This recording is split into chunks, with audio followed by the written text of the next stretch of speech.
Republicans once saw Michigan as ripe for a takeover, but the mood is shifting. Add AP News as your preferred source to see more of our stories on Google. Add AP News on Google. Add AP News as your preferred source to see more of our stories on Google. Share Detroit app. For years, Michigan Republicans had circled 2026 as their chance to regain power in the swing state where Democrats hold all statewide offices and both U.S. Senate seats. Now, doubts are creeping in. Surging gas prices, an unpopular war in Iran, and tariffs that have hit the state's auto industry hard have all contributed to concerns about a worsening political environment for Michigan Republicans. The latest warning sign came Tuesday, when a Democrat won a special election by almost 20 points in a state Senate district that Kamala Harris won by less than 1 point in 2024. The previous officeholder, a Democrat, carried the seat by 6 percentage points in 2022. To get to this margin in that kind of a district means that Democrats and independent voters are working in tandem to send a message to the Trump administration, Michigan pollster Richard C. Zuba said of Tuesday's result.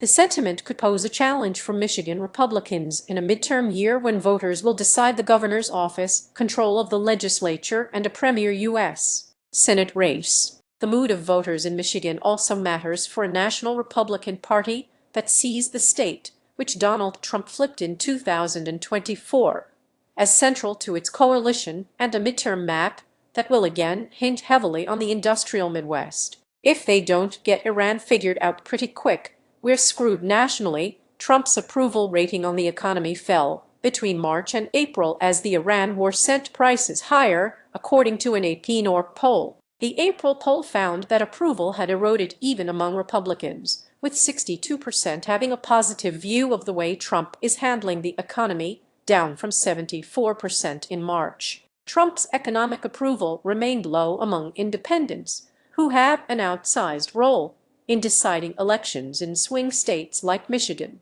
About 2 in 10 independents approved of Trump's performance on the economy in the April poll, down slightly from about 3 in 10 in March. Only about 1/4 of U.S. adults approved of his handling of the cost of living. Read more. Michigan voters may be feeling the impacts more than those elsewhere in the U.S. Gas prices in Michigan are averaging around $4.80 per gallon, the 10th highest in the nation, according to AAA, after they jumped by over 80 cents in a week. Jared Korfman, 26, is among those frustrated by rising costs and the war in Iran.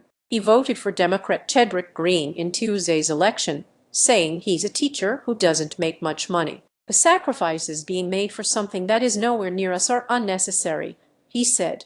Tariffs have also created new anxiety in a state deeply tied to the auto industry and cross-border trade with Canada. While Trump has argued the tariffs will strengthen domestic manufacturing, suppliers and smaller manufacturers in Michigan say the uncertainty has made it harder to plan investments and expansion. The more stability there is in the environment, the easier it is for me to make decisions to grow and expand, said John Little, president of Promise Inc., a manufacturer outside Detroit. That's probably been the biggest impact it's had on us. Jason Rao, a strategist and former executive director of the Michigan GOP, conceded that the political environment isn't good right now, but argued Democrats have their own problems and that Trump still has time to bring costs down. But if they don't get Iran figured out pretty quick, we're screwed, he added. A messy top-of-the-ticket race, the worsening political climate is also colliding with internal divisions at the top of the GOP ticket, with Democratic Gov. Gretchen Whitmer term limited and leaving office at year's end. The governor's race was once viewed as Republicans' best pickup opportunity. Michigan has a long history of electing a governor from the opposite party once an incumbent leaves office. The overwhelming favorite in the GOP primary was Rep. John James, a veteran who represents a competitive House district and has been endorsed by Trump in previous elections, including 2 failed bids for U.S. Senate. Trump has not endorsed in this year's GOP primary, but frustration with his campaign has steadily built within the party, spilling into public view in recent weeks, after it was announced in April that James would miss a GOP debate in an important swing county where all other major candidates were attending.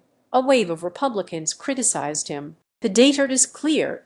If John James wins the for 2026 primary, Republicans will almost certainly lose the general election in November, said Chris Long, a member of the Michigan GOP's leadership team, in a social media post calling for James to drop out. James has said that he will take part in 2 debates in July.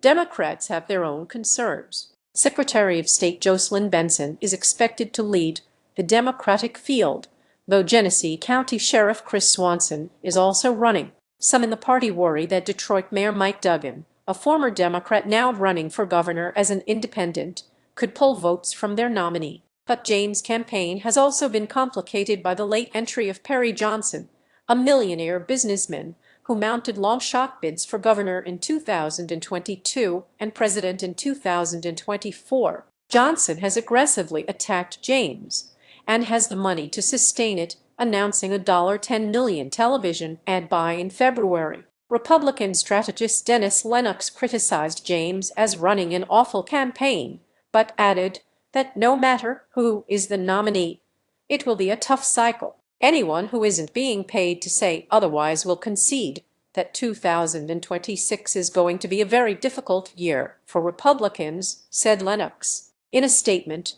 James' spokesperson Hannah Asentos dismissed the criticism as Saul loses griping, arguing that James remains the GOP frontrunner and the only Republican beating both Democrats in November. She also dismissed Johnson's campaign. Michiganders are not buying what he is selling, Asentos said. They want a trusted Trump ally, combat veteran, and proven job creator. That is John James. Republicans hope to break a 3-decade Senate losing streak. The governor's race is top of the ticket in Michigan, but national Republicans are also looking to crush Democrats' chances of winning control of the Senate by flipping Michigan's open Senate seat. Former U.S. Rep. Mike Rogers is running again on the GOP ticket after losing in 2024 by less than 20,000 votes to freshman Sen. Melissa Slotkin.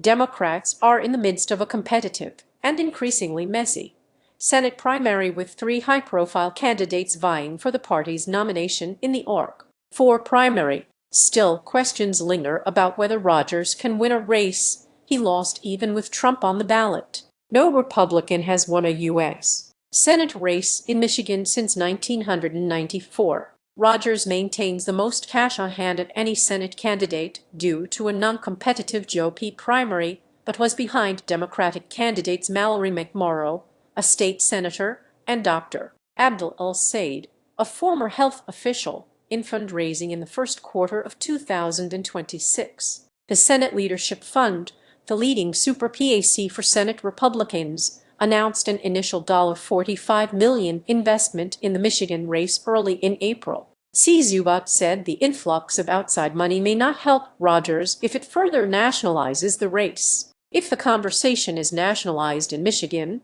we see how poorly the president's numbers look right now, said C. Zubat. If undecided voters disproportionately view Donald Trump negatively, I'm not sure what the path is for Mike Rogers. Associated Press journalist Mike Householder in Bay City, Michigan, contributed to this report.